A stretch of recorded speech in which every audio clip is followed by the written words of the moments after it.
दोस्तों नमस्कार। Colonel Ajay CO Ajay astro money group first global astro finance digital channel से आपसे मुखातिब होता हूं। आज 30 अप्रैल सन 2025। दोस्तों आज अक्षय तिथि है और अक्षय तिथि का महत्व जैन धर्म और वैष्णव धर्म में समान रूप से महत्वपूर्ण माना जाता है। आज के दिन जो भी किया गया कार्य वो अक्षय होता है, यानी वो समाप्त नहीं होता है। और दोस्तों भगवान आदिनाथ का आज पारने का दिन भी है। बहुत महत्वपूर्ण दिन आज का माना जाता है। आज शादी विवाह का भी पूरे देश में ज़बरदस्त सावा माना जाता है। आज के इस एपिसोड में हम चर्चा करेंगे मूंगफली पर। अक्षय तिथि के शुभ और पावन अवसर पर आप सभी को बहुत बहुत शुभकामनाएं। दोस्तों एक तरफ सरकार बड़ी मात्रा में मूंगफली की बिक्री कर रही है, दूसरी ओर इंडोनेशिया ने कुछ मूंगफली की जांच की एक मानक तय कर दी है। इन सब को देखते हुए मूंगफली के व्यापारियों के पेशानी पर अब चिंता देखने को मिल रही है। जानिए रिपोर्ट विस्तार से। दोस्तों अजय एस्ट्रो मनी गुरु देश का पहला चैनल है जो 42 कमोडिटीज 5 मार्केट पर लगातार अपडेट और विश्लेषण आप तक प्रस्तुत करते हैं। दोस्तों हम वर्तमान ही नहीं भविष्य का भी करते हैं सटीक आकलन। आप हमारे चैनल से लगातार जुड़े रहना चाहते हैं तो चैनल को सब्सक्राइब करना बिल्कुल ना भूलें। साथ साथ कमेंट बॉक्स में अपनी राय अवश्य दीजिए। खबर निकल के आ रही है कि गुजरात में गर्मी की मूंगफली की फसल 50% ही होने की उम्मीद बताई जा रही है। यूपी और दूसरे इलाकों के अंदर अब फसल आएगी। सरकार ने गुजरात में लगभग 1 लाख टन से अधिक सरकारी मूंगफली की बिक्री की है। मूंगफली के बाज़ार अभी ठंडे बताए जा रहे हैं। सरकार की मूंगफली की बिक्री इतनी अधिक है कि बाज़ारों की सप्लाई मांग से अधिक है और स्थानीय और निर्यात बाज़ार अब काफ़ी ठंडे पड़े हुए हैं। केंद्र सरकार ने गुजरात में कई गोदाम खोले हैं और एक साथ 175 से अधिक गोदामों में मूंगफली की बिक्री के लिए तैयार कर दिया गया है। अब तक लगभग 1 लाख टन से अधिक मूंगफली बाज़ारों में सरकारी मूंगफली की बिक्री के समाचार हैं।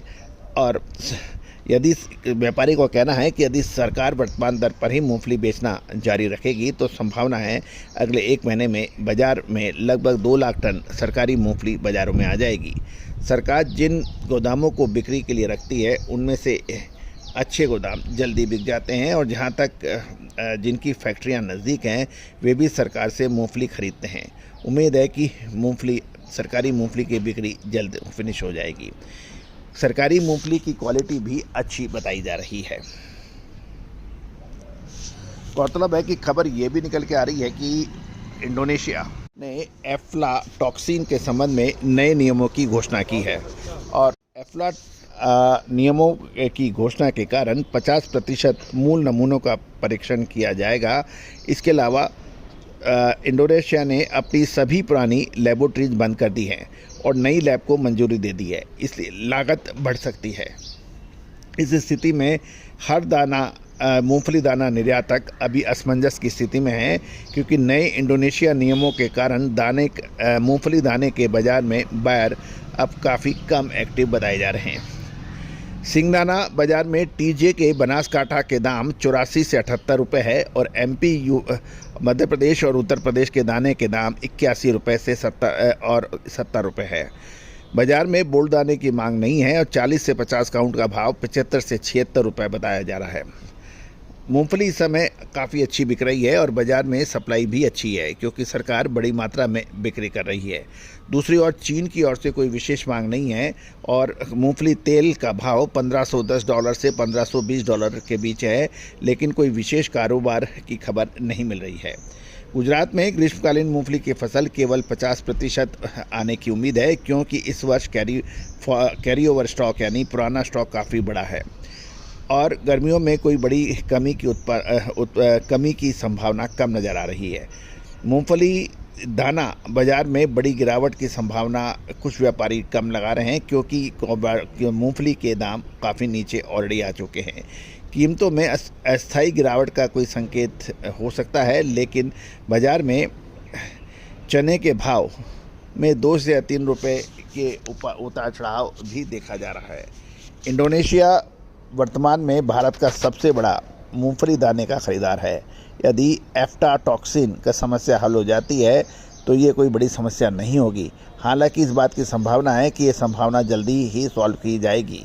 इंडोनेशिया भारतीय दाने की मूल जांच कर ले और नए नियम को लागू कर दे तो भारतीय सिंगदाना इंडोनेशिया में पास नहीं हो पाएगा, और यदि यूरोप के सख्त नियम इंडोनेशिया में लागू किए गए तो इसके निर्यात पर बड़ा असर हो सकता है। दोस्तों, ये था मूंगफली के ऊपर एक विशेष अपडेट। अब सोया तेल और मूंगफली तेल के भावों में कोई ज़्यादा फर्क नहीं रह गया है। यदि सोया तेल के भाव और ऊंचे बढ़ते हैं तो मूंगफली का तेल अधिक बिक्री हो पाएगी। दूसरी ओर सरसों तेल, सोया तेल, पाम तेल और मूंगफली तेल ये प्रमुख खाद्य तेल भारत में इस्तेमाल होते हैं। यदि दूसरे तेलों के रेट बढ़ेंगे तो इसका असर मूंगफली तेल पर सकारात्मक रूप से पड़ सकता है। दोस्तों, ये सभी जानकारियाँ आपको आज एस्ट्रो मनी गुरु के जरिए प्रोवाइड की जा रही हैं। All the very best, good luck, happy trading.